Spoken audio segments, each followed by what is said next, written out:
സ്നേഹം, ദിവ്യസ്നേഹം, സ്നേഹം, ദിവ്യസ്നേഹം. അപ്പോസ്തല പ്രവർത്തികൾ 16-ാം അധ്യായം 28-ാമത്തെ വാക്യം നമുക്ക് വായിക്കാം. അപ്പോൾ പൗലോസ്, നിനക്ക് ഒരു ദോഷവും ചെയ്യരുത്, ഞങ്ങൾ എല്ലാവരും ഇവിടെ ഉണ്ടല്ലോ എന്ന് ഉറക്കെ വിളിച്ചു പറഞ്ഞു. നിനക്ക് ഒരു ദോഷവും ചെയ്യരുത്. നിനക്കു നീ തന്നെ ദോഷം ചെയ്യരുത്. നീ നിന്നെ തന്നെ നശിപ്പിക്കുവാൻ പാടില്ല. നിന്നെ നീ തന്നെ ദണ്ഡിപ്പിക്കുവാൻ പാടില്ല. നിന്നെ നീ തന്നെ തകർത്തുകളയാൻ പാടില്ല. ഈ കാലത്തുള്ള എല്ലാ മനുഷ്യരും ആരോ എന്നെ നശിപ്പിക്കുന്നുണ്ട് എന്ന് വിചാരിക്കുകയില്ല. എന്നാൽ തനിക്കു താൻ തന്നെ ദോഷം ചെയ്യുകയാണ്. തനിക്ക് താൻ തന്നെ നാശം വരുത്തിവെക്കുന്നു.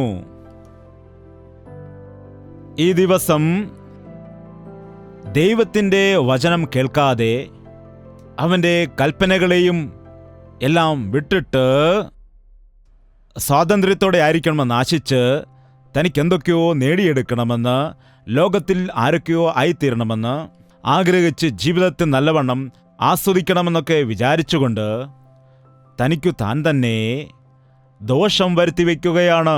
വേദപുസ്തകം വായിക്കുക, വേദപുസ്തകം വായിക്കുക, വേദപുസ്തകം വായിക്കുക. ജ്ഞാനം വേണമോ? ബൈബിൾ വായിക്കുക.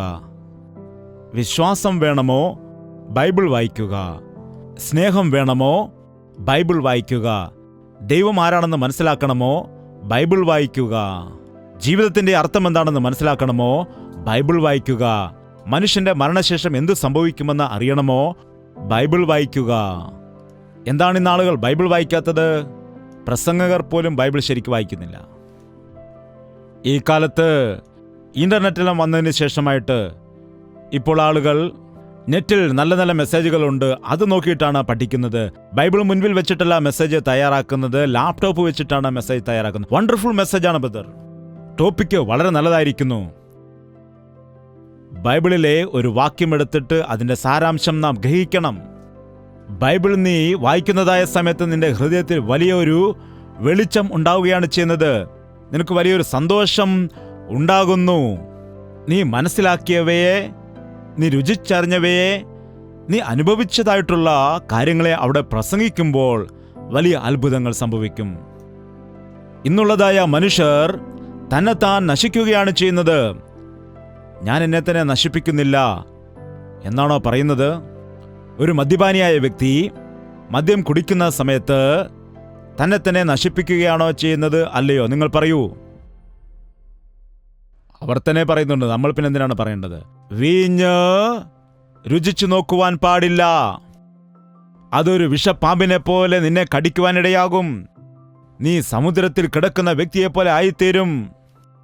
നിന്നെ ആരെങ്കിലും തല്ലിയാലും നിനക്ക് വേദനയില്ലെന്ന് പറയും. ബോധം വീണുകഴിഞ്ഞാൽ വീണ്ടും നീ കുടിക്കുവാൻ വേണ്ടി പോകും. ആർക്കു കഷ്ടം, ആർക്കു ദുഃഖം, ആർക്കു അനാവശ്യമായ മുറിവുകൾ മദ്യം രുചിച്ചു നോക്കുന്ന വ്യക്തികൾക്കാണല്ലോ എന്ന് സദൃശവാക്യങ്ങൾ 23 പറയുന്നുണ്ട്. മദ്യപാനി തന്നെ തന്നെ നശിപ്പിക്കുകയാണ് ചെയ്യുന്നത്. ജീവിതത്തിൽ ഒരു സംതൃപ്തിയും നന്മയും ചെയ്യാത്തതിനു വേണ്ടി എന്തുകൊണ്ടാണ് നിങ്ങളുടെ പണം നശിപ്പിച്ചു കളയുന്നത്? അയാൾ രാവിലെ മുതൽ വൈകുന്നേരം വരെ ഓട്ടോ ഓടിച്ച് നടക്കും. വൈകുന്നേരം നേരെ മദ്യപിച്ചിട്ട് വീട്ടിൽ പോകും. ഭാര്യയും മക്കളെയും പട്ടിണി കിടത്തുകയും ചെയ്യും. അയാൾ തന്നെത്താൻ നശിപ്പിക്കുകയല്ലേ ചെയ്യുന്നത്. അതുമാത്രമല്ല, ഒരു പയ്യനെ നോക്കുമ്പോൾ നല്ലോണം വെളുത്തിരിക്കുന്നു. വെളുത്തെന്താണെന്ന് ചോദിച്ചാൽ പറയുകയാണ്, വെളുത്തതല്ല, ബ്ലഡ് ഇല്ലാത്തതാണ്. എന്തു പറ്റിയെന്ന് ചോദിച്ചാൽ പറയുകയാണ്, ഞാൻ കുടിച്ച് എൻ്റെ ബ്ലഡ് എല്ലാം നിർവീര്യമായി പോയി, എനിമിക്കായി പോയി എന്നാണ് പറയുന്നത്. ലിവർ നശിച്ചു പോകുന്നു, ആരോഗ്യം ക്ഷയിച്ചു പോകുന്നു. മദ്യപാനികൾ തന്നെത്താൻ നശിപ്പിക്കുകയാണ് ചെയ്യുന്നത്. നിന്നെ തന്നെ നീ നശിപ്പിക്കുവാൻ പാടില്ല. നിനക്ക് തന്നിരിക്കുന്ന സൗന്ദര്യമുള്ള ശരീരം നശിപ്പിച്ച് കളയരുത്. ദൈവം നിനക്ക് തന്നിരിക്കുന്നതായ ആ നല്ല ആരോഗ്യത്തെ നശിപ്പിച്ചു കളയുവാൻ പാടില്ല. നോക്കുക, ഈ കാലത്തും ഒരുപാട് പുക വലിക്കുന്ന ആളുകളുമുണ്ട്. പുക എങ്ങനെ വലിക്കുന്നത് എനിക്കറിയത്തില്ല. ഗ്ലാസ്സിലൊഴിച്ചാണോ അതോ പുക വലിച്ചു കയറ്റുകയാണോ? പണ്ട് വലിയ പാത്രത്തിൽ ശരിക്കും വെള്ളം കുടിക്കുമായിരുന്നു. ഇപ്പോൾ ആളുകൾ ഗ്ലാസ്സിൽ വെള്ളമെടുത്ത് സിപ്പ് ചെയ്താണ് കുടിക്കുന്നത്. എന്നാൽ പുക വലിക്കുന്നവർ എങ്ങനെയാണ് വലിക്കുന്നത്? പൈപ്പ് വെച്ചിട്ടാണ് വലിച്ചു കയറ്റുന്നത്. അങ്ങനെയാണ് പുക അവർ വലിക്കുന്നത്. ഒരു ദേവദാസിന്റെ അരികിലിരുന്നിട്ട് ഒരു യൗവനക്കാരൻ സിഗരറ്റ് വലിക്കുകയാണ്. അപ്പോൾ പാസ്റ്റർ മുഖം പൊത്തിപ്പിടിക്കുവാനിടയായി. അത് കണ്ട യൗവനക്കാരൻ ചോദിച്ചു, എന്താണ് പാസ്റ്റർ, നിങ്ങൾക്ക് പിടിക്കില്ല എന്ന്. പാസ്റ്റർ അപ്പം തന്നെ ചോദിച്ചു, എന്താണ് മോനെ, നിനക്ക് പിടിക്കുമോ എന്ന്.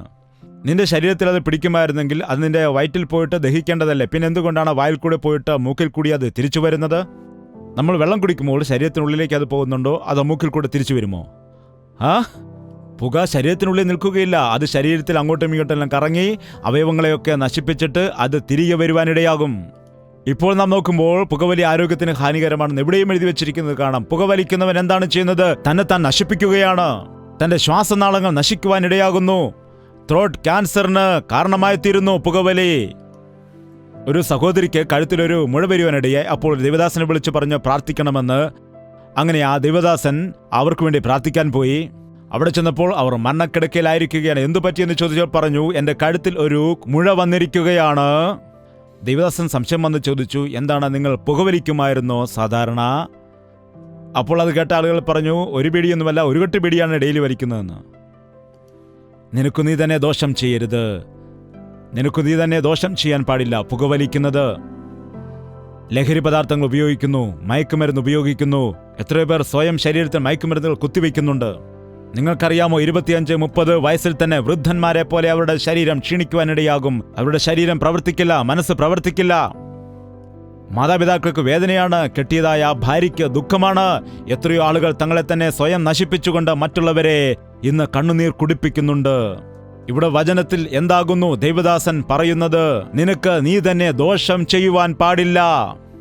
ഒരുപക്ഷെ നിങ്ങളിപ്പോൾ പറയുമായിരിക്കും, ഞങ്ങൾ അങ്ങനെയുള്ള മദ്യപാനികളൊന്നുമല്ല, ഞങ്ങൾ അത്രമാത്രം ബോധമില്ലാത്തവരൊന്നുമല്ല, ഞങ്ങൾ അങ്ങനെ ആവശ്യമില്ലാതെ മദ്യമൊന്നും കുടിക്കുകയില്ല. പിന്നെന്താണുള്ളത്? ഒരാൾ പറഞ്ഞു മനസ്സ് നിറയെ കുശുമ്പാണെന്ന്. കുശുമ്പെന്ന് പറഞ്ഞാൽ എന്താണ്? മനസ്സിലുള്ളതായ അസൂയ. അസൂയ അത് ശരീരത്തിന് ദോഷമാണ്. അതുപോലെ മറ്റുള്ളവരോട് മത്സരം കാണിക്കുന്നു. അതെങ്ങനെയുള്ളതാണെന്ന് എനിക്കറിയത്തില്ല. അത് വെളുത്തതാണോ കറുത്തതാണോ ചുമന്നതാണോ എന്ന് എനിക്കറിയില്ല. ചില ആളുകളാണെങ്കിൽ എപ്പോഴും അവർക്ക് വയറ്റുവേദനയാണ്. എപ്പോഴും വയറ്റിൽ ഭയങ്കര എരിച്ചിലും വേദനയും ഒക്കെയാണ്. മറ്റുള്ളവർ നന്നാകുന്നത് കണ്ടാൽ ഇവർക്ക് വയറ്റുവേദനയാണ്. ഒരാൾക്കൊരു ജോലി കിട്ടിയാൽ അത് കണ്ട് നെഞ്ചിന് വേദനയാണ്. നല്ല സാരി ഉടുത്താൽ ഇവർക്ക് നെഞ്ചരിച്ചിലാണ്. നല്ല ജോലി കിട്ടിയാൽ ഇവർക്ക് നെഞ്ചരിച്ചിലാണ്. മറ്റുള്ളവരുടെ നന്മയെ കാണുമ്പോൾ ഭയങ്കര നെഞ്ചരിച്ചിലും വേദനയും ഒക്കെയാണ്. അസൂയുള്ള ആളുകൾ മറ്റുള്ളവർക്കല്ല ദോഷം ചെയ്യുന്നത്, അവർക്ക് അവർ തന്നെ ദോഷം ചെയ്യുകയാണ്. നിനക്ക് തന്നെ ദോഷം സംഭവിക്കുകയാണ്. അതുകൊണ്ടാണ് ഗ്യാസ്ട്രിക് പ്രോബ്ലം ഉണ്ടാകുന്നത്, ദഹനക്കേട് ഉണ്ടാകുന്നത്. കർത്താവ് പറഞ്ഞു, നിങ്ങൾ മറ്റുള്ളവർ സന്തോഷിക്കുമ്പോൾ സന്തോഷിക്കുക, മറ്റുള്ളവർ ദുഃഖിക്കുമ്പോൾ അവരോടൊപ്പം കരയുക എന്ന്. എന്നാൽ ഇക്കാലത്ത് മറ്റുള്ളവർ കരയുന്ന സമയത്ത് അത് കണ്ടിട്ട് ചിരിക്കും ഉള്ളിൽ. അത് തന്നെ വരണം അവർക്ക്. സന്തോഷിക്കുന്നത് കാണുകയാണെങ്കിലോ അവർ സന്തോഷിക്കുകയാണ്. എന്താണ് കാരണം? യേശുക്രിസ്തുവിന്റെ മക്കൾ ഒരിക്കലും അസൂയപ്പെടുകയില്ല, അസൂയയ്ക്ക് ഇടം കൊടുക്കില്ല. മത്സരവും അസൂയയും എന്താണ്? മുടിയെല്ലാം കൊഴിഞ്ഞു പോയിട്ട് തലയിൽ ഒരു മുടി പോലും ഇല്ലാത്ത കഷണ്ടിത്തലയുള്ള ഒരു വ്യക്തി, മറ്റൊരു വ്യക്തി തല നിറച്ച് മുടിയുള്ള വ്യക്തി തലയിൽ എണ്ണ തേക്കുന്നത് കണ്ടിട്ട് അസൂയപ്പെടുകയാണെന്ന്. ഒരുപക്ഷെ ഇദ്ദേഹത്തിന് എണ്ണ കൊടുത്താലും തന്നെ അദ്ദേഹത്തിന് അത് തേക്കുവാൻ കഴിയുമോ? അല്ലെങ്കിൽ നല്ല ഷാമ്പു കൊടുത്താലോ മറ്റെന്തെങ്കിലും നല്ല ചീപ്പ് എന്തെങ്കിലും കൊടുത്താലോ അദ്ദേഹത്തിനത് ഉപയോഗിക്കാൻ കഴിയുകയില്ലല്ലോ. കാലില്ലാത്തവൻ ബൂട്ടിട്ട് നടക്കുന്നവനെ കണ്ടിട്ട് അസൂയപ്പെട്ടിട്ട് എന്തെങ്കിലും കാര്യമുണ്ടോ? നിനക്ക് ബൂട്ട് കിട്ടിയാലും ഇടുവാൻ കഴിയില്ലല്ലോ. അതിലും അസൂയപ്പെടുന്നവരുണ്ട്. അവർക്കത് ഉപയോഗിക്കാൻ കഴിയില്ലെങ്കിലും അവർക്കുണ്ട് എന്ന് പറയുന്നവർ. അസൂയയുള്ളതായ ആളുകൾ ദൈവത്തിന്റെ മക്കൾ അല്ല. അസൂയയെ കൊല്ലണമെങ്കിൽ നിങ്ങൾക്ക് സ്നേഹം ഉണ്ടായിരിക്കണം. നീരസം ഭോഷനെ കൊല്ലുന്നു, ഈർഷ്യ മൂഢനെ ഹിംസിക്കുന്നു എന്നാണ് വചനം പറയുന്നത്. അസൂയപ്പെടുന്നവർ തന്റെ ജീവിതത്തിൽ തനിക്ക് തന്നെ ദോഷം വരുത്തിവെക്കുകയാണ് ചെയ്യുന്നത്. കോപിച്ചാൽ പാപം ചെയ്യാതിരിപ്പീൻ. കോപിക്കുന്ന വ്യക്തിയും തന്നെത്താൻ നശിപ്പിക്കുകയാണ് ചെയ്യുന്നത്. എന്താണ്? കോപം കളഞ്ഞ ക്രോധം ഉപേക്ഷിക്കുക. മുഷിഞ്ഞു പോകരുത്, അത് ദോഷത്തിന് ഹേതുവായിത്തീരും. അതുകൊണ്ടാണ് നാം ദേഷ്യം, കോപം എന്ന ഭാവം, കോപം, ക്രോധം, സന്തോഷം, ആശ്ചര്യം, ഇവയെല്ലാം എന്താണ്? നവരസം എന്നൊക്കെ പറയാറുണ്ട്. അത് ആവശ്യമെന്ന് വെച്ചാൽ നമുക്ക് ദേഷ്യം പ്രകടിപ്പിക്കുവാൻ കഴിയും. എന്നാൽ അത് ഹൃദയത്തിൽ നാം നിറയ്ക്കുവാൻ പാടില്ല. ഒരുപാട് ഭാര്യ ഭർത്താക്കന്മാർ തമ്മിൽ വഴക്കുണ്ടാക്കാറുണ്ട്, അടിയുണ്ടാക്കാറുണ്ട്. ശരിയല്ലേ? ഞങ്ങൾ ഭാര്യയും ഭർത്താവുമാണ്, 30 വർഷമായിട്ടുണ്ട്. ഇതുവരെ ഞങ്ങൾ ഒരു വാക്കുകൊണ്ടുപോലും വഴക്കുണ്ടാക്കിയിട്ടില്ല. അബ്ബാ, അദ്ദേഹത്തിന് ഞാനെന്ന് വെച്ചാൽ ജീവനാണ്, എനിക്കും അദ്ദേഹത്തെ ഒരുപാട് ജീവനാണ്. ഇതുവരെ ഞങ്ങൾ ഒരു വാക്കുകൊണ്ട് പോലും അങ്ങോട്ടും ഇങ്ങോട്ടും വേദനിപ്പിച്ചിട്ടില്ല എന്ന് പറയുന്നവർ ഉണ്ടെങ്കിൽ കൈ ഉയർത്താമോ? അല്ലെങ്കിൽ വേണ്ട. എന്തിനാണ് ആവശ്യമില്ലാതെ പ്രശ്നമുണ്ടാക്കുന്നത്? തീർച്ചയായിട്ടും ഭിന്നത ഉണ്ടാകാം. ഭർത്താവിന് കോപമുണ്ടാകാം, ഭാര്യയ്ക്ക് കോപമുണ്ടാകാം, ചെയ്യുന്ന പ്രവൃത്തികൾ കണ്ടിട്ട് ദേഷ്യപ്പെട്ടേക്കാം. അത് സ്വാഭാവികമാണ്. എന്നാൽ വേദപുസ്തകം പറയുന്നു, സൂര്യൻ അസ്തമിക്കുന്നതുവരെയും നിങ്ങളുടെ കോപം സൂക്ഷിക്കുവാൻ പാടില്ല. ചില ആളുകളെ എനിക്കറിയാം, എപ്പോഴും വഴക്കുണ്ടായിക്കൊണ്ടിരിക്കുക. നീ മിണ്ടായിരിക്കടി. ഞാൻ മിണ്ടായിരിക്കാം. നിനക്കെന്താ എൻ്റെ കാര്യം? ഇനി നിനക്ക് നിന്റെ കാര്യം, എനിക്ക് എൻ്റെ കാര്യം. അതുകൊണ്ട് കാര്യം ചെയ്യാം, ഞാൻ എൻ്റെ വീട്ടിൽ പോകും. ശരി വയ്ക്കോ. നേരം വെളുത്തിട്ട് പോയി. ഇപ്പോഴാണെങ്കിൽ ബസ്സില്ലല്ലോ, രാത്രിയായ സമയമല്ലേ. രാവിലെ വരെ എൻ്റെ സ്വസ്ഥത കെടുത്താൻ വേണ്ടിയാ. അതെ, നിങ്ങളുടെ സ്വസ്ഥത കെടുത്താൻ തന്നെയാണ്. പിന്നെ എനിക്ക് കഴിയത്തില്ലല്ലോ. അങ്ങനെ വെറുതെ ഓരോന്ന് പറഞ്ഞ് വഴക്കുണ്ടായിക്കൊണ്ടിരിക്കും. ഇനി കുറച്ച് കഴിഞ്ഞിട്ട് ഉറക്കം വരുന്നു. ഇനി രാവിലെ എഴുന്നിട്ട് നമുക്ക് വഴക്കുണ്ടാക്കാം. ഇപ്പോൾ ഉറക്കം വരികയാണ്. ഒരിക്കലും മനസ്സിൽ കോപം വെച്ചുകൊണ്ട് നിങ്ങൾ ഉറങ്ങുവാൻ പോകരുത്. സാധാരണ ഒരു മനുഷ്യൻ ഉറങ്ങിക്കിടക്കുമ്പോൾ അങ്ങോട്ടും ഇങ്ങോട്ടും 4-5 പ്രാവശ്യമൊക്കെ തിരിയാറുണ്ട്. അത് സ്വാഭാവികമാണ്. ഈ കോപം മനസ്സിലുള്ള വ്യക്തിയാണെങ്കിൽ എപ്പോഴും അങ്ങോട്ടും ഇങ്ങോട്ടും തിരിഞ്ഞുകൊണ്ടേയിരിക്കുമെന്നാണ്. കൊതു കടിച്ചെന്ന് പറഞ്ഞിട്ട് മൂട്ട കടിച്ചെന്ന് പറഞ്ഞ് അങ്ങോട്ടും ഇങ്ങോട്ടൊക്കെ തിരിയും. എന്താണ്? അവന്റെ ഹൃദയത്തിലൊരു സമാധാനവുമില്ല. നിന്റെ ആരോഗ്യം നശിച്ചു പോവുകയാണ്. നിനക്ക് നീ തന്നെ ദോഷം ചെയ്യുകയാണ്. അത് കോപമല്ലേ? അത് വലിയ പാപമല്ലോ എന്ന് ചിലർ പറയാറുണ്ട്. കയീന് സ്വന്തം മകനെ കൊന്നുകളയുവാൻ ഇടയായി. എന്നാൽ അതിന്റെ കാരണം എന്താണ്? കോപമായിരുന്നു, അസൂയയായിരുന്നു. എന്തുകൊണ്ടാണ്? ഇവന്റെ യാഗത്തിൽ ദൈവം പ്രസാദിച്ചില്ല, അവന്റെ യാഗത്തിൽ ദൈവം പ്രസാദിച്ചു. അതായിരുന്നു കാരണം, കൊലപാതകത്തിന് കാരണം. 2 പേർ പ്രാർത്ഥിക്കുവാൻ പോയി. നമ്മുടെ നാട്ടിലുള്ളതായ ഒരു കഥയാണ് പറയുന്നത്. അവിടെ ചെന്നിട്ട് ഇവൻ പ്രാർത്ഥിച്ചു, ദൈവമേ വരം നൽകണമേ, വരം നൽകണമേ എന്ന്. അപ്പോൾ അവന്റെ ഒരു ശത്രുവുണ്ട്, ഒരു ഫ്രണ്ട്, അവനും കൂടെ പ്രാർത്ഥിക്കാൻ ചെന്നു. അവനും പ്രാർത്ഥിച്ചു, ദൈവമേ വരം നൽകണമേ, വരം നൽകണമേ. അപ്പോൾ ഇത് കണ്ടതാ ഇവൻ നോക്കി, നീയും പ്രാർത്ഥിക്കുകയാണോ? ഞാൻ പ്രാർത്ഥിക്കുന്ന പോലെ നീയും പ്രാർത്ഥിക്കുവാണോ എന്ന് വിചാരിച്ചു. അപ്പോൾ ദൈവം പ്രത്യക്ഷപ്പെടുവാനിടയായി. എന്തു വേണം ഭക്ത എന്ന് ചോദിച്ചു. ഇവൻ മറ്റവനെ നോക്കി നിൽക്കുകയാണ്. അവൻ എന്താണ് ചോദിച്ചത്? അതിന്റെ 2 ഇരട്ടി എനിക്ക് നൽകുവാൻ വേണ്ടിയാണ് പറഞ്ഞത്. ശരി, അങ്ങനെ തന്നെ ആകട്ടെ എന്ന് പറഞ്ഞു. അതിനുശേഷം മറ്റേ വ്യക്തിയുടെ അടുക്കിലേക്ക് ചെന്നുണ്ട്. അവിടെ ചെന്നു, മകനെ നിനക്കെന്ത് വേണമെന്ന് ചോദിച്ചു. അവനെന്താണ് ചോദിച്ചത്? അവന്റെ കാര്യം നീ എന്തിനാണ് അറിയുന്നത്? നിനക്കെന്ത് വേണമെന്ന് പറയുക. അവനെന്താണ് ചോദിച്ചത്? അവനെന്താണ് ചോദിച്ചെന്ന് പറയുകയാണെങ്കിൽ ഞാൻ പറയാം ദൈവമേ എന്ന് പറഞ്ഞു. അവസാനം ദൈവം പറഞ്ഞു, നിനക്കെന്താണ് തരുന്നത്? എൻ്റെ ഇരട്ടി നൽകാൻ പറഞ്ഞു. അതെയോ? അവൻ ആലോചിച്ച് അവസാനം പറഞ്ഞു, എൻ്റെ ഒരു കണ്ണങ്ങ് എടുത്തുകൊള്ളൂ എന്ന്. അങ്ങനെ ഇവൻ്റെ ഒരു കണ്ണും പോയി, അവൻ്റെ 2 കണ്ണും പോയി. അസൂയയും കോപവും ജീവിതത്തിലുള്ള ആളുകൾ എന്താണ്? അവർക്ക് തന്നെ അവർ ദോഷം ചെയ്യുകയാണ് ചെയ്യാറുള്ളത്. അങ്ങനെ നിനക്ക് തന്നെ നീ ദോഷം ചെയ്യുവാൻ പാടില്ല. മറ്റുള്ളവരുടെ നന്മ ആഗ്രഹിക്കുക, അപ്പോൾ നിനക്കും നന്മയുണ്ടാകാനിടയാകും. നിന്റെ അയൽക്കാരനെ സ്നേഹിച്ചാൽ നിനക്കും സ്നേഹം ലഭിക്കാനിടയാകും. ദൈവം എന്താണ് പറയുന്നത്? നിങ്ങൾ കൊടുപ്പിൻ, എന്നാൽ നിങ്ങൾക്കും കിട്ടും. അതുകൊണ്ട് അസൂയയും കോപവും ഈർഷ്യയും മത്സരവും ഇവയൊക്കെ ഒരു മനുഷ്യനെ നശിപ്പിക്കുകയാണ് ചെയ്യുന്നത്. സാധാരണ പറയാറുണ്ട്, ചിലർക്ക് മൂക്കൻ തുമ്പത്താണ് കോപമെന്ന്. അങ്ങനെയുള്ളവരുടെ അടുക്കൽ, നിങ്ങളുടെ വീട്ടിൽ ആർക്കെങ്കിലും അങ്ങനെ മൂക്കൻ തുമ്പത്ത് കോപമുണ്ടെങ്കിൽ നിങ്ങൾ ഒന്നും ചെയ്യുവാൻ പാടില്ല. അങ്ങനെയുള്ളവരെ വളരെ സൂക്ഷിക്കണം. കോപമുള്ള അടുക്കലേക്ക് നിങ്ങൾ പോകുവാൻ പാടില്ല. അവരുടെ അടുക്കൽ സൂക്ഷിച്ചായിരിക്കണം. നിങ്ങൾ എന്തെങ്കിലും പറയുകയാണെങ്കിൽ നിങ്ങളുടെ കഥ കഴിയാനിടയാകും. നിങ്ങളും അതിൽ പെടുവാൻ ഇടയായി പോകും. മൃദുവായ ഉത്തരം ക്രോധത്തെ ശമിപ്പിക്കുന്നു, കഠിനവാക്കോ കോപത്തെ ജ്വലിപ്പിക്കുന്നു എന്നാണ് പറയുന്നത്. അതുകൊണ്ട് സൂക്ഷിക്കണം.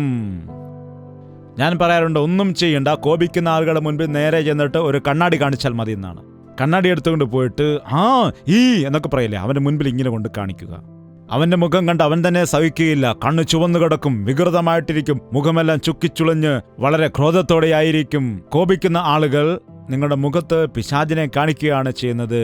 അതുമാത്രമല്ല, ചില ആളുകൾ ഇങ്ങനെ കണ്ടുപിടിക്കാനിടയായി, ഒരു 5 മിനിറ്റ് കോപിക്കുന്നതായിട്ടുള്ളതായ ഒരു വ്യക്തി ഒരു 1/2 ഏക്കർ വയൽ കിളച്ചിട്ട് വരുന്നതായ ഒരു മനുഷ്യൻ എത്രമാത്രം ക്ഷീണിക്കുമോ അത്രയും തന്നെ ക്ഷീണിക്കുമെന്നാണ് പറയുന്നത്. കോപിക്കുന്നതായ ഒരു വ്യക്തി നീ തന്നെ നശിപ്പിക്കുകയാണ് ചെയ്യുന്നത്. അതുകൊണ്ടാണ് ദേഷ്യപ്പെട്ട് വഴക്കുണ്ടാകുന്ന ആളുകളൊക്കെ അവസാനം വിയർത്ത് കുളിച്ചിട്ട് വന്നിട്ട് വെള്ളം തരൂ എന്ന് പറയുന്നത്. കാരണം എന്താണ്? ക്ഷീണമുണ്ടാകുന്നു. നിന്റെ BP-ക്കും നിന്റെ ഷുഗറിനും ഇങ്ങനെയുള്ളതായ രക്തസമ്മർദ്ദത്തിന്റെ കാരണം എന്താണെന്ന് വെച്ചാൽ നിന്റെ കോപത്തെ നിനക്ക് അടക്കുവാൻ കഴിയാത്തതാണ്. നിന്റെ ഹൃദയത്തെ നിനക്ക് നേരെയാക്കുവാൻ കഴിയാത്തതിൻ്റെയാണ് കാരണം. യേശുക്രിസ്തു ജീവിതത്തിലുള്ള വ്യക്തികൾ സമാധാനത്തോടെയായിരിക്കും, അവർ സ്വസ്ഥതയോടെയായിരിക്കും, അവർ കോപിക്കില്ല. കോപത്തെ ഹൃദയത്തിൽ സംഗ്രഹിക്കാൻ പാടില്ല, കോപം സൂക്ഷിക്കുവാൻ പാടില്ല, നിനക്കു നീ തന്നെ ദോഷം ചെയ്യുവാൻ പാടില്ല. കുഴി കുഴിക്കുന്ന വ്യക്തി, ആരെങ്കിലും വീഴ്ത്തുവാൻ വേണ്ടി കുഴി കുഴിക്കുന്നവൻ അവസാനം അതിൽ തന്നെ വീഴുവാൻ ഇടയാകുമെന്നാണ്. സ്വന്തം കുഴിയിൽ അവൻ തന്നെ വീഴും. അങ്ങനെ തന്നെ മറ്റുള്ളവർക്ക് ദോഷം പ്രവർത്തിക്കുന്നവൻ തന്നെത്താൻ ദോഷത്തിൽ അകപ്പെടുന്നു. അനേകം മനുഷ്യരും ഈ കാലത്ത് തന്നെത്താൻ ദോഷം പ്രവർത്തിക്കുന്നു, മറ്റുള്ളവർക്കെതിരെയും ദോഷം പ്രവർത്തിക്കുന്നു. ദൈവത്തിന്റെ വചനം പറയുന്നു, നിനക്കു തന്നെ നീ ദോഷം ചെയ്യാൻ പാടില്ല, നിനക്കു തന്നെ നീ നാശം ചെയ്യുവാൻ പാടില്ല. യേശുക്രിസ്തുവിന്റെ കാലത്ത് ഗദരദേശത്ത് ഒരു ഭൂതം ബാധിച്ച മനുഷ്യനുണ്ടായിരുന്നു. അവൻ കല്ലെടുത്തിട്ട് തന്റെ ശരീരം തന്നെ ഇടിച്ച് മുറിവേൽപ്പിക്കുമായിരുന്നു. തനിക്ക് തന്നെ അവൻ ദോഷം വരുത്തിവെക്കുമായിരുന്നു. എത്ര ചങ്ങല കൊണ്ട് ബന്ധിച്ചാലും ആർക്കും അവനെ ബന്ധിപ്പിക്കുവാൻ കഴിയുമായിരുന്നില്ല. അവൻ വസ്ത്രം ധരിക്കുമായിരുന്നില്ല. ആർക്കും അവനെ അടക്കുവാൻ കഴിഞ്ഞില്ല. അവൻ നിലവിളിച്ചും ഒച്ച വെച്ചും കൊണ്ട് അവിടെ നിന്ന് ഓടിപ്പോയി സമാധിയിൽ പോയിട്ട് അവിടെ വസ്ത്രം പോലും ധരിക്കാതെ തന്നെത്താൻ ശരീരത്തെ മുറിപ്പെടുത്തി ശരീരം മുഴുവൻ വ്രണമാക്കി മാറ്റി. യേശുക്രിസ്തു അവനെ കാണുവാനിടയായി. യേശുക്രിസ്തു ഇവനെ അന്വേഷിച്ച് അക്കരെ നിന്നും തോണി കയറി നദി കടന്നിട്ട് ഇവിടെ വരുവാൻ ഇടയായി. അങ്ങനെ പടകിൽ യാത്ര ചെയ്തു വന്നിട്ട് നദിക്കരയിൽ ഇറങ്ങിയ സമയത്തു തന്നെ അവനത് കണ്ടപ്പോൾ ഓടി വരുവാനിടയെ, മഹോന്നതനായ ദൈവത്തിന്റെ പുത്ര, എനിക്കും നിനക്കും തമ്മിൽ എന്ത് എന്ന് ചോദിച്ചു. നിന്നെ കൊണ്ടാണ് എനിക്ക് ആവശ്യം. എന്താണ്? പറയൂ. യേശുക്രിസ്തുവിന് ആരെയാണ് വേണ്ടത്? നിന്നെയാണ് വേണ്ടത്. നിങ്ങൾ തന്നെ വേണം. നിങ്ങൾക്ക് ആ കാര്യം അറിയാമോ? നാളെ ഇന്ത്യൻ പ്രധാനമന്ത്രിയാകുന്നതിന് വേണ്ടി ഒരാൾ ആവശ്യമാണെങ്കിൽ നിങ്ങളെ ആവശ്യപ്പെടുമോ? അതിന് എത്രത്തോളം യോഗ്യതകൾ വേണം, എത്രത്തോളം പരിചയങ്ങൾ വേണം, എത്രത്തോളം വിദ്യാഭ്യാസവും കാര്യങ്ങളും വേണം. എത്രയോ ആളുകൾ ചേർന്നിട്ട് തിരഞ്ഞെടുക്കേണ്ടത് ആവശ്യമാണ്. എന്നാൽ യേശുക്രിസ്തു നിന്നെ തിരഞ്ഞെടുത്തതിന്റെ കാരണം നിനക്ക് എന്തെല്ലാം യോഗ്യതകളുണ്ട്, എത്ര വിദ്യാഭ്യാസമുണ്ട്, ബൈബിളിനെ കുറിച്ച് നിങ്ങൾക്ക് ആഴമായ അറിവുകളുണ്ടോ, എത്ര വചനങ്ങൾ കാണാതെ അറിയാം, എത്ര പാട്ടുകൾ കാണാതെ അറിയാം, എത്ര വാക്യങ്ങൾ അറിയാം, ഇതെല്ലാം വെച്ചാണ് തിരഞ്ഞെടുത്തത്. ഇതാണോ അവൻ നോക്കുന്നത്? എന്താണ് അവന് വേണ്ടത്? ആരെയാണ് അവന് ആവശ്യമുള്ളത്? തകർക്കപ്പെട്ട് കിടക്കുന്നവർ, ദുഃഖിതരായവർ, തള്ളപ്പെട്ടവർ, തനിക്ക് തന്നെ ദോഷം ചെയ്ത് തങ്ങളെ തന്നെ നശിപ്പിക്കുന്നവരെ കർത്താവ് പിടിക്കുവാനായി, അവരെ രക്ഷിക്കുവാൻ കർത്താവ് ആഗ്രഹിക്കുന്നു. ദയവ് ചെയ്ത് എല്ലാവരും തലകളെ വണക്കുക. നാം ഇപ്പോൾ പ്രാർത്ഥിക്കുവാൻ പോവുകയാണ്. നിനക്കു നീ തന്നെ ദോഷം ചെയ്യുകയാണോ? നിന്നെ നീ തന്നെ താഴ്ത്തിക്കെട്ടുകയാണോ? നിന്നെ നീ തന്നെ ദുഷിക്കുകയാണോ? നിന്നെ നീ തന്നെ നശിപ്പിക്കുന്നതായ പാപത്തിന് ഇടം കൊടുക്കുകയാണോ? നിന്നെ നീ തന്നെ നശിപ്പിക്കുന്ന മദ്യത്തിന് നീ ഇടം കൊടുക്കുകയാണോ? ഇപ്പോൾ തന്നെ അതിന് നീ അടിമപ്പെട്ട് വെളിയിൽ വരുവാൻ കഴിയാത്ത അവസ്ഥയിലായിരിക്കുന്നുവോ? ഇപ്പോൾ നീ തന്നെ നിന്റെ ജീവിതത്തിൽ വരുത്തി വെച്ചിട്ടുള്ളതായ കഷ്ടങ്ങൾ കാരണം, കടഭാരങ്ങൾ കാരണം, ഞെരുക്കങ്ങൾ കാരണമായിട്ട്, സാമ്പത്തിക ബുദ്ധിമുട്ടുകൾ കാരണമായി മരിക്കുവാൻ വേണ്ടി നീ തീരുമാനിച്ചിരിക്കുകയാണോ? അരുത്, അരുത്. നീ മരിച്ചു പോകേണ്ട ആവശ്യമില്ല. നീ മരിച്ചു പോകേണ്ടതായ കാര്യമില്ല. നിനക്ക് വേണ്ടിയാണ് യേശു കർത്താവ് തന്റെ പ്രാണനെ നൽകിയത്. നിനക്ക് വേണ്ടിയാണ് യേശുക്രിസ്തു നിന്റെ പാപത്തെ വഹിച്ചത്. യേശുവേ, എന്റെ പേർക്ക് എന്റെ സ്ഥാനത്ത് മരിച്ചതായ കർത്താവേ, എന്നെ ജീവിപ്പിക്കണമേ എന്ന് നീ അപേക്ഷിച്ചാൽ മാത്രം മതി. നീ വിശ്വസിച്ചാൽ മാത്രം മതി. അത്ഭുതം നടക്കും. എല്ലാവർക്കും ചേർന്ന് കർത്താവിനോട് നമുക്ക് പ്രാർത്ഥിക്കാം. പ്രാർത്ഥന. പരിശുദ്ധനായ സ്നേഹമുള്ള പിതാവേ, ഒരിക്കൽ കൂടി ഞങ്ങളെ ദർശിക്കണമേ. വിശ്വാസത്തോടെ, ആഗ്രഹത്തോടെ കരങ്ങൾ ഉയർത്തി, കർത്താവേ എന്നെ സഹായിക്കണമേ എന്ന് ഏതു ഹൃദയത്തിൽ നിന്നാണ് നിലവിളി വരുന്നത്? ഏതു ഹൃദയത്തിൽ നിന്നാണ് പ്രാർത്ഥന ഉയരുന്നത്? ഏതു ഹൃദയത്തിൽ നിന്നാണ് വേദനയോടുകൂടി, ഭാരത്തോടുകൂടി, പ്രശ്നത്തോടുകൂടി നിന്നോട് നിലവിളിക്കുന്നതെന്ന് നന്നായിട്ട് അറിയുന്ന ദൈവമേ, ഞങ്ങളുടെ ഞെരുക്കങ്ങൾ കേൾക്കുന്ന ദൈവമേ, ഞങ്ങളുടെ നെടുവീർപ്പുകൾ അറിയുന്നതായ ദൈവമേ, ഇവിടെ ഏതെങ്കിലും മദ്യപാനികളുണ്ടെങ്കിൽ, മദ്യപാനത്തിൽ നിന്ന് വിടുവിക്കപ്പെടുവാൻ പറ്റാത്ത അവസ്ഥയിലാകുന്നുവെങ്കിൽ, ഈ സമയത്ത് നസ്രയനായ യേശുക്രിസ്തുവിന്റെ അധികാരമുള്ള നാമത്തിൽ അത്തരം ദുശീലങ്ങളിൽ നിന്ന് പൂർണ്ണ വിടുതൽ കൊടുക്കുകയാണപ്പാ. മദ്യപാനത്തിന്റെ ആസക്തി അവിടെയുള്ളിൽ വരാതെ അവർക്കൊരു പുതിയ ഹൃദയത്തിൽ നിന്ന് കൊടുക്കുമാറാകണമേ. കോപമാണ് സാരമില്ല എന്ന് പറഞ്ഞ്, അസൂയാണ് സാരമില്ല എന്ന് പറഞ്ഞ്, അത് കാരണം അവരുടെ ജീവിതത്തിൽ സമാധാനം, ആരോഗ്യമെല്ലാം നഷ്ടപ്പെട്ട അവസ്ഥയിലാണെങ്കിൽ, തങ്ങളെ തന്നെ ദോഷം ചെയ്യുന്ന അവസ്ഥയിലാണെങ്കിൽ, നസ്രയനായ യേശുക്രിസ്തുവിന്റെ നാമത്തിൽ അവരെ വിടുവിക്കുകയാണ് പിതാവേ. നിന്റെ മക്കളായ ഞങ്ങളുടെ ജീവിതത്തിൽ സ്നേഹം നിറഞ്ഞ് കവിയുമാറാകണമേ. ക്ഷമിക്കുവാനുള്ള കൃപ നൽകുമാറാകണമേ. സഹിക്കുവാനും അതുപോലെ ക്ഷമിക്കുവാനും മറ്റുള്ളവരെ സ്നേഹിക്കുവാനും ഞങ്ങൾക്ക് സഹായം നൽകുമാറാകണമേ. നിന്റെ പേരുള്ളവരാണല്ലോ ഞങ്ങൾ. നിന്റെ നാമത്തെ ധരിച്ചവരാണല്ലോ. നിന്റെ മക്കളെന്ന് വിളിക്കപ്പെട്ടവരാണല്ലോ. എന്തുകൊണ്ട് ഈ പിശാചിന്റെ സ്വഭാവം ഞങ്ങളിൽ വന്നു? ഇന്നു മുതൽ നിന്റെ സ്നേഹവും നിന്റെ കൃപയും നിന്റെ മക്കളെന്ന് വിളിക്കപ്പെടുന്നവരായ ഞങ്ങളിൽ നിന്റെ വൻ കാര്യങ്ങൾ ഞങ്ങളുടെ ജീവിതത്തിൽ നടക്കേണ്ടതിന് പരിശുദ്ധാത്മാവ് അതിന്റെ പ്രവർത്തികൾ ചെയ്യണമേ.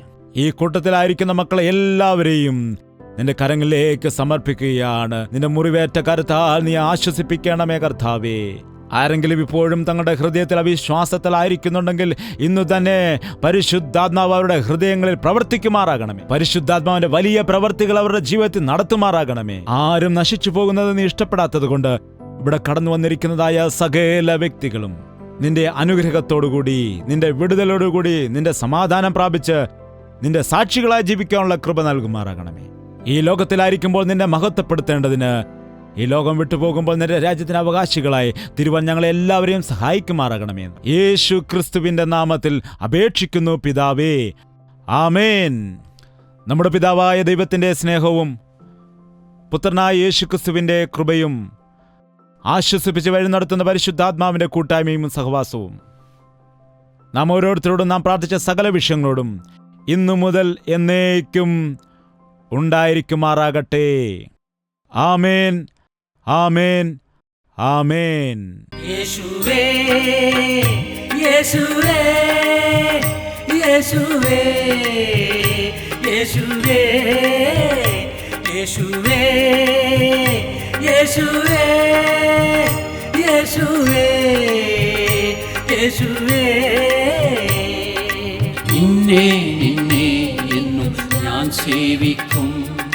നീ മാത്രം രാജാവെന്നും. നിന്നെ നിന്നെ എന്നും ഞാൻ സേവിക്കും. നീ മാത്രം രാജാവെന്നും. യേശുവേ യേശുവേ യേശുവേ യേശുവേ യേശുവേ യേശുവേ യേശുവേ യേശുവേ യേശുവേ യേശുവേ യേശുവേ